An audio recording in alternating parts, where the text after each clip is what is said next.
Hello people, myself Aditya and welcome back to our JE Class 12 Students channel.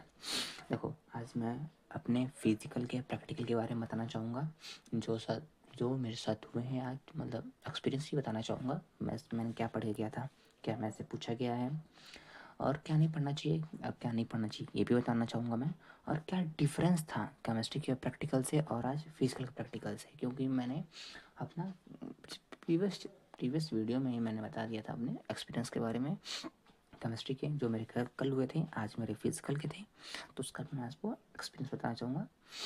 और मैं पहले बता देता हूँ, मेरे मेरे मार्क्स जो मैंने एक्सेप्टेड है कि 30 तो आ जाएंगे मतलब उनके चेहरे से लग रहा था कि एक्सटर्नल के कि ज़्यादा काटे वाटेंगे नहीं, और थोड़े बकचोद पहले से मैं बताता हूँ कि होती है बकचोद, उनका पूरा एक्सपीरियंस बताना चाहूँगा।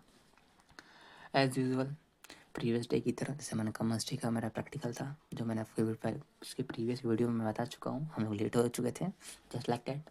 आज हम फिर लेट हो चुके थे। हम लोग गाड़ी का पेट्रोल ख़त्म हो गया था, तब हम लोग लेट पहुँचे। 9:45 को स्कूल है हम लोग का, हमने 9:50 को पहुँचा।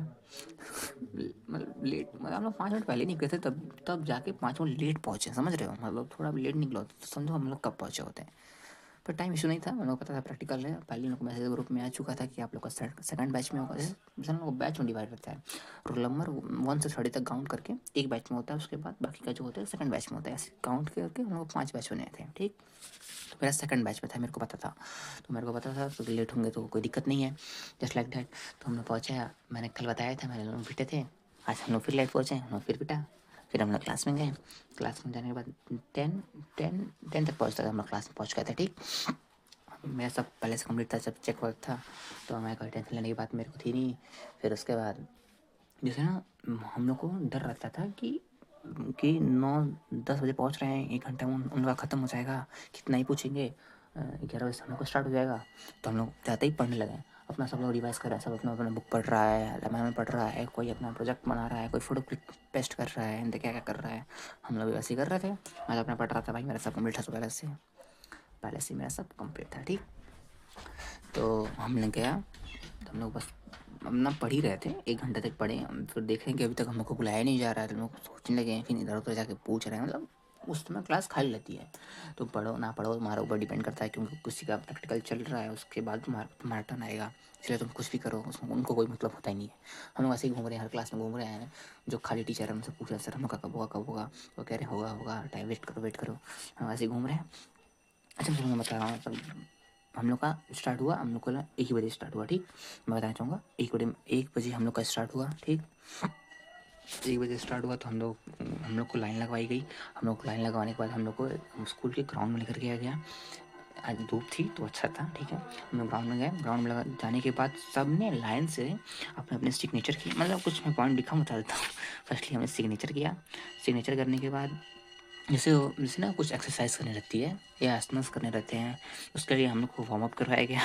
वार्म अप करवाने के बाद जैसे ना प्रीवियस वाले में मैं ज़्यादातर देख रहा था, जो हमारे ऑब्जर्वर थे, जो प्रैक्टिकल साथ ऑब्जर्वर भी आते हैं, तो प्रैक्टिकल के जो ऑब्जर्वर थे वो किसी को कुछ भी कहते रहते, कि आपको जो आसना आता है आप वो करो। तो मेरे को आ रहा था नहीं आसना बोले, तो मैंने बोला ताड़ासना करूँगा, क्योंकि उसमें कुछ डाउट पूछ रहे थे, वो किससे रिलेटेड है, किससे रिलेटेड नहीं है, इसलिए मैंने सोच समझ के बोला ताड़ासना बोला मैंने। तो ताड़ासना बोला, मैंने करके दिखाया। स्ट्रेट खड़े होके अपने आर्म्स को स्ट्रेच करके, फिर अपने टोस पे खड़े होके 10 टाइम सुन लेते हैं, तो मैं 2-3 टाइम सर को दिखा दिया। तो उसे पूछ रहे हैं किस रिलेटेड है, इससे क्या रिड्यूस होता है। तो मैंने सर बताया ओबिसिटी जो होती है लोगों की, वो रिड्यूस होती है, स्ट्रेस कम होता है। जितने फेंक सकते हो उतने फेंक लो, मैं 2-3 पॉइंट नहीं चाहिए, 2-3 मेरे मन से कर दो। मतलब एक्यूरेट उसके रहने चाहिए, पॉइंट उसमें आना चाहिए, लगभग में आना चाहिए, तो उतना एक्यूरेट तो उनको पता है। वो खुद फिजिकल टीचर उनको नहीं पता है, तो मैं क्या बताऊँ। उसके बाद हमने ये किया। उसे करने के बाद वैसे ना एक रैंडम दे रहे थे, रैंडम। तो इससे पहले वाले वो सबको पुशअप भी दे रहे थे, और हम लोग आते ही टाइम कह रहे हैं तुम पुशअप करो, तुम पार्सल करलब करो, और तुम फ्लैटिंग टैप टेस्ट करो।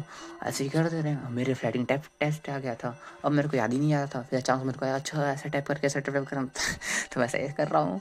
तो कह रहा अच्छा अच्छा ऐसे ही होता है। मैं कहा सर ऑलमोस्ट तो ऐसे ही होता है। तो कह रहा अच्छा ठीक है कोई बात नहीं। फिर हम लोग को पास बुलाया, लैब मैनुअल हमसे लिया, लैब मैनुअल हमने सबमिट किया। सबमिट करने के बाद चेक वेक कर रहे थे, एक लोग का 2 लोग का चेक किया, तो हम लोग घूर रहे हैं, मतलब आई कांटेक्ट ऐसे बनाते कोई डरा दिए कि भाई ये पूछेंगे वो पूछेंगे, मतलब पहले ही डरा चुके थे हम लोगों को कि सरप्राइज देगी हम लोग को चेंज एक्सरसाइज करवा के। तो आसमान से चेंज हो गया था, तो आई कांटेक्ट बना के हम लोग को डरा रहे थे। फिर हम लोग को बैठने के लिए बोला, तो मैं अपना लास्ट बताना चाहूँगा उसमें सब क्या हुआ। भाई हम लोग बैठे, तो मेरे को लगा जस्ट लाइक दैट जिससे केमिस्ट्री में हुआ था, तो उसमें सर एक्सटर्नल हमसे पूछा था, सर आपको बच्चे क्या तैयार है, आपको कौन सा चैप्टर तैयार है। इसमें कुछ नहीं उन्होंने पूछा, आते ही कह रहे हैं चैप्टर आपने फर्स्ट पढ़ा ही होगा, ये तो क्योंकि 18 को आपका फिजिकल का पेपर, आपने इतना तो पढ़ा ही होगा। तो बताओ नॉकआउट लीग टूर्नामेंट में नंबर ऑफ मैचेस कैसे काउंट किए जाते हैं। तो सर पहले मेरे से क्वेश्चन पूछा उन्होंने, तो मैंने बताया सर N-1 करें, ये N-1। मैं कहा सर नॉकआउट टूर्नामेंट के होते हैं। तो कह रहे अच्छा नॉकआउट टूर्नामेंट तो लीग के क्या होते हैं। तो मैं कहा सर N ब्रैकेट N-1/2 होते हैं। कह रहे अच्छा बोर्ड के पेपर में ऐसे लिख दोगे अपने मन से ही, हाँ ऐसे लिख दोगे चेंज हो जाएगा। तो मैं कहा ओ माय गॉड, मतलब अंदर से थोड़ा मेरे को भी डर लगता है भाई, मैं ह्यूमन ही हूँ ठीक, मेरे को भी डर लग रहा था थोड़ा मोड़ा, उसके बाद कुछ नहीं। फिर ऐसे ही मैंने बताया ऐसे ही बाकी बच्चों से उन्होंने पूछा, उन सब से उनसे से उन्होंने पूछा, बायोमैकेनिक्स पूछने लगे कि टॉपिक बताओ कौन कौन सा उसमें टॉपिक है। तो उसने बताया कि न्यूटन से, तो फिर मेरे पे आगे करें सब चुप फोकस कर, उसके बाद नहीं मेरे को याद आ रहा था Newton first law, second law, third law है, ऐसे ऐसे हैं। तो कह रहे हैं ये नहीं सब टॉपिक बताओ। टॉपिक में कहा है टॉपिक सर, ऐसे क्या टॉपिक। तो कह रहे हैं टॉपिक तो है, मैंने बोला। तो कह रहे हैं टॉपिक नहीं, उनको बोलना चाहिए था सब टॉपिक नहीं, टॉपिक बताओ, मेन टॉपिक बताओ, क्या क्या क्या उसमें पॉइंट्स हैं, उनको ऐसे बात करनी थी। हम लोग को समझ में नहीं आ रहा, वैसे ही बोलते जा रहे हैं भाई क्या बात होती है। तो मैंने फिर बताया फ्रिक्शन टॉपिक है सर, लीवर टॉपिक है, 3 मैंने एक्सप्लेन किए। फिर मेरे को देखिए फिर खुश हो गया थोड़ा मोड़ा, मतलब नॉर्मल में हो गया ठीक है। उसके बाद बगल वाले से मैंने पूछा, मतलब 6 लोग हम लोग बैठे थे, तो मेरे से 2-3 क्वेश्चन पूछ ही चुके थे ऑलरेडी, उन सब से भी पूछा। अच्छे खासा क्वेश्चन पूछे, ट्रैक कितने प्रकार के होते हैं, पेस रन होता है तो उसमें किसकी ज़रूरत होती है। फिर मेरे पे आ गया, फिर मेरे से पूछ रहे हैं कि एज ग्रुप जो होता है 60 से एज ग्रुप के ज़्यादा लोग होते हैं वो कौन सा टेस्ट करते हैं। तो मेरे को तुरंत याद आ गया क्योंकि मैंने प्री बोर्ड में मैंने एग्जाम में दिया था, सिट एंड चेयर टेस्ट ऐसा ही कुछ था। मैं तुरंत बोल दिया। तो कह रहा है अच्छा ठीक है, मतलब मेरे को लगता है ऑलमोस्ट सही भी होगा। ऐसे पूछते पूछते 2-3 और क्वेश्चन पूछे। फिर कह रहे हैं कि ये जो पूरा मेरा आर्म है मतलब हैंड से लेकर शोल्डर तक, इसमें कितने मतलब 3 मेरे मसल्स के नाम बताओ। अब हम लोग को तो याद ही नहीं है भाई। तो कह रहे हैं अच्छा तुम लोग कॉमर्स वाले नहीं हो, तुम लोग पीसीएम वाले हो। मैं कहा यस सर हम लोग पीसीएम वाले हैं। रुको रुको तुम लोग से अच्छे खासा क्वेश्चन पूछते हैं। तो फिर बायोमिक्स जो हमने पूछा था स्टार्टिंग का टॉपिक, उसमें से पूछ रहे अच्छा प्रोजेक्टाइल का यूज़ कहाँ होता है, प्रोजेक्टाइल का यूज़ कहाँ होता है, हाँ? सब कह रहे हैं। फिर कह रहे हैं अच्छा इस समझ में आ रहा है आपको फिजिक्स का कहाँ यूज़ होता है फिजिकल एजुकेशन में। तो हम लोग को वो वाला जेवलिन थ्रो वाला ही आता है, ज़्यादा क्वेश्चन रहते हैं और वायरल चल रहा था उस समय।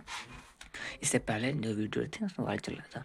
तो बगल वाले से पूछा था, उसने बता दिया सर जेवलिन थ्रो करने में आता है। फिर मेरे पे आया, फिर कह रहे हैं कैसे कैसे कैसे तुम कह सकते हो इसमें इसमें आता है। तो मैंने कहा सर जब जेवलिन थ्रो करते हैं 45 डिग्री पे, जेवलिन थ्रो करते हैं 10:45 उसकी वैल्यू 1 हो जाती है, इसलिए उसमें मैक्सिमम डिस्टेंस को ट्रेवल कर सकता है। कह रहे हैं फिर वो देख के मेरे खुश हो गए। फिर मतलब मेरे सारे क्वेश्चन पूछ रहे थे, जो शांत था उसे कुछ पूछ नहीं रहे थे, जो कुछ बता रहा था उसे डिटेल चले जा रहे थे। फिर कह रहे हैं कि जो फिजिकल मतलब ज्ञान ज्ञान की बातें बता रहे थे। फिजिकल एजुकेशन में 12 सब्जेक्ट मिल जाते हैं, 12-13 सब्जेक्ट मिल जाते हैं, इसमें सब सब्जेक्ट की थोड़ी थोड़ी बातें आती हैं, तुम लोग क्या समझो, मतलब थोड़ा ज्ञान की बातें कर रहे थे। जो ऑब्जर्वर था वो कह रहा है कि हाँ चलो तुम लोग बताओ इसमें कौन कौन सब्जेक्ट में आते हैं, एक्सप्लेन करो कैसे आते हैं तो क्यों, नहीं आते हैं तो क्यों। तो क्या हम लोग फिजिक्स बता ही चुके थे, फिजिक्स आता है प्रोजेक्टाइल के लिए। फिर कह रहे हैं मैथ्स कैसा आता है सर, फर्स्ट चैप्टर में ये नॉकआउट टूर्नामेंट और लीग टूर्नामेंट निकालने का फॉर्मूला ही सब उसमें है। अच्छा ये मैथ्स भी हो गया। केमिस्ट्री बताओ सर, जो कंपाउंड निकालने रहते हैं वो भी हैं, बायो भी है, aerobic non aerobic reaction exercise ये सब है। अच्छा फिर शांत हो गए। मैं कहा, साले थोड़ी थोड़ी बात जान के आप फिजिकल एजुकेशन के टीचर बन जा रहे हो। छोड़ो जान दो, जो भी होता है अच्छे के लिए होता है। मैंने थोड़ा हमने इंप्रेशन अच्छा कर दिया था, इसलिए मेरे को लगता है अच्छे मार्क्स मिल गए होंगे। लास्ट में हमने थैंक यू क्यों बोला, बाहर गए। बाहर जाने के बाद थोड़ी देर बाद उन्होंने आया, साथ में हम लोग का एक पिक्चर हुआ। पिक्चर होने के बाद हम लाइन अप करके क्लास में आ गए। तो मेरा कंक्लूजन यही है आराम से जाओ, कोई टेंशन लेने की बात नहीं है। जैसे ना, जैसे उन लोगों को भी कुछ आता नहीं है, ठीक ना, मैं पहले बताऊँ, उनको कुछ आता नहीं है, वो भी सब नॉर्मल ऊपर से टॉपिक पढ़ के गए, तुम्हें ऊपर से बस टॉपिक पढ़ के जाओ, उसके पार्ट से याद कर लो। ज़्यादा से ज़्यादा अंदर से पूछेंगे, नंबर नहीं काटेंगे, ठीक। अगर तुम आंसर कर रहे हो तुम्हारा नाम पूछ के तुम्हारे पर टिक कर देंगे, और टिक करने के बाद जैसे मेरे, जैसे ना मैंने ज़्यादा क्वेश्चन बताया था ना, तो मेरा नाम पूछा, आपका नाम क्या है, मैंने बताया मेरा नाम आदित्य है, ये पूरा सर ने बताया, मैंने बगल वाले से पूछा, उसने भी ज़्यादा आंसर बताया, तो उससे उनका नाम पूछा, उसको हमने उसके सामने टिक करती हैं, टिक करने के बाद जो किए होंगे। तो ऐसे कह रहा हूँ, आप ऊपर पर टॉपिक पढ़ लीजिए, अपना लैब मैनुअल पूरा अच्छे से तैयार कर लीजिए, जो आपने जो उस पर लिखा हुआ है, बाकी वेल डन। बिहेवियर अच्छा रखिए, चेहरे पे स्माइल, कॉन्फिडेंस रहना चाहिए, जो भी बोलो कॉन्फिडेंस से बोलो, ठीक, बोलो ही मत, शांति से बैठे रहो। That's all, and thanks for watching.